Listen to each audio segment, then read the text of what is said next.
ರಾಜ್ಯ ಸಚಿವ ಸಂಪುಟ ವಿಸ್ತರಣೆಯ ಪಟ್ಟಿ ಆಕಾಂಕ್ಷಿಗಳ ಅಸಮಾಧಾನಕ್ಕೆ ಕಾರಣವಾಗಿದ್ದು ಶಾಸಕ ಸ್ಥಾನಕ್ಕೆ ರಾಜೀನಾಮೆ ನೀಡೋಕೆ ಬೇಳೂರು ಕೂಡ ನಿರ್ಧಾರವನ್ನ ತೆಗೆದುಕೊಂಡಿದ್ದಾರಂತೆ.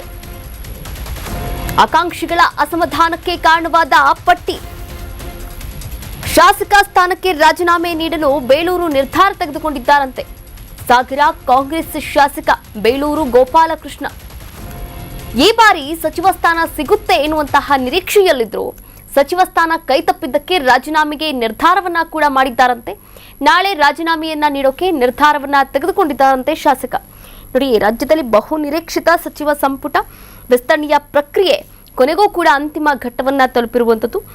ಇಂದು ಸಂಜೆ 4 ಗಂಟೆಗೆ ಬೆಂಗಳೂರಿನ ರಾಜಭವನದಲ್ಲಿ ನೂತನ ಸಚಿವರು ಪ್ರಮಾಣ ವಚನವನ್ನ ಕೂಡ ಸ್ವೀಕಾರ ಮಾಡಲಿದ್ದಾರೆ. ಆದರೆ ಮತ್ತೊಂದೆಡೆ ಸಚಿವ ಸ್ಥಾನದ ಆಕಾಂಕ್ಷಿಗಳಾಗಿದ್ದಂತಹ ಪ್ರಮುಖ ನಾಯಕರಿಗೆ ಸ್ಥಾನ ಸಿಗದೇ ಇರುವಂತಹ ಹಿನ್ನೆಲೆಯಲ್ಲಿ ಅಸಮಾಧಾನ ಕೂಡ ಹೊಗೆಯಾಡ್ತಾ ಇರುವಂತದ್ದು. ನೋಡಿ, ಸಚಿವ ಸ್ಥಾನ ಕೈತಪ್ಪಿದ್ದರಿಂದ ಭಾರಿ ನಿರಾಸೆಗೊಂಡಿದ್ದಾರೆ. ಒಂದ್ ಕಡೆ ಯಶವಂತರಾಯಗೌಡ ಪಾಟೀಲ್ ಅವರಿದ್ದಾರೆ, ಇನ್ನೊಂದ್ ಕಡೆ ತನ್ವೀರ್ ಸೇಠ್ ಅವರಿದ್ದಾರೆ. ಇದೀಗ ಅವರ ಲಿಸ್ಟ್ಗೆ ಸೇರ್ತಾ ಇರೋರು ಬೇಳೂರು ಗೋಪಾಲಕೃಷ್ಣ ಅವರು ಅಸಮಾಧಾನವನ್ನ ಕೂಡ ಹೊರಗಾಕಿದ್ದಾರೆ. ಅಸಮಾಧಾನದ ಬೆನ್ನಲ್ಲೇ ಸಚಿವ ಸ್ಥಾನ ಸಿಗದಿದ್ದಕ್ಕೆ ತೀವ್ರ ಬೇಸರವನ್ನ ಕೂಡ ವ್ಯಕ್ತಪಡಿಸಿದ್ದಾರೆ.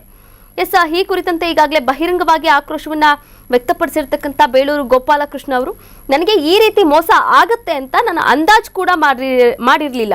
ಹಿಂದುಳಿದ ವರ್ಗದಿಂದ ಬಂದಿರತಕ್ಕಂಥ ನನಗೆ ಸ್ಥಾನಮಾನ ನೀಡಿರುವುದರ ಹಿಂದೆ ಇರತಕ್ಕಂಥ ಉದ್ದೇಶ ಏನು ಗೊತ್ತಿಲ್ಲ ನನಗೆ ಅಂತ ಪ್ರಶ್ನೆಯನ್ನ ಕೂಡ ಮಾಡಿದ್ದಾರೆ. ಇನ್ನು ಮುಂದುವರೆದು ಮಾತನಾಡಿದ್ದಾರೆ. ನಾಳೆ ಬೆಳಿಗ್ಗೆ 10 ಗಂಟೆಗೆ ತಮ್ಮ ಶಾಸಕ ಸ್ಥಾನದ ಜೊತೆಗೆ ನಿಗಮ ಮಂಡಳಿ ಸ್ಥಾನಕ್ಕೂ ಕೂಡ ನಾನು ರಾಜೀನಾಮೆಯನ್ನ ಸಲ್ಲಿಕೆ ಮಾಡ್ತೇನೆ ಅಂತ ಸ್ಪಷ್ಟಪಡಿಸಿದ್ದಾರೆ ಬೇಳೂರು ಗೋಪಾಲಕೃಷ್ಣ ಅವರು. ಕರ್ನಾಟಕ ನ್ಯೂಸ್ ಬೀಟ್ ಫಾಲೋ ಮಾಡಿ, ಸಬ್ಸ್ಕ್ರೈಬ್ ಮಾಡಿ.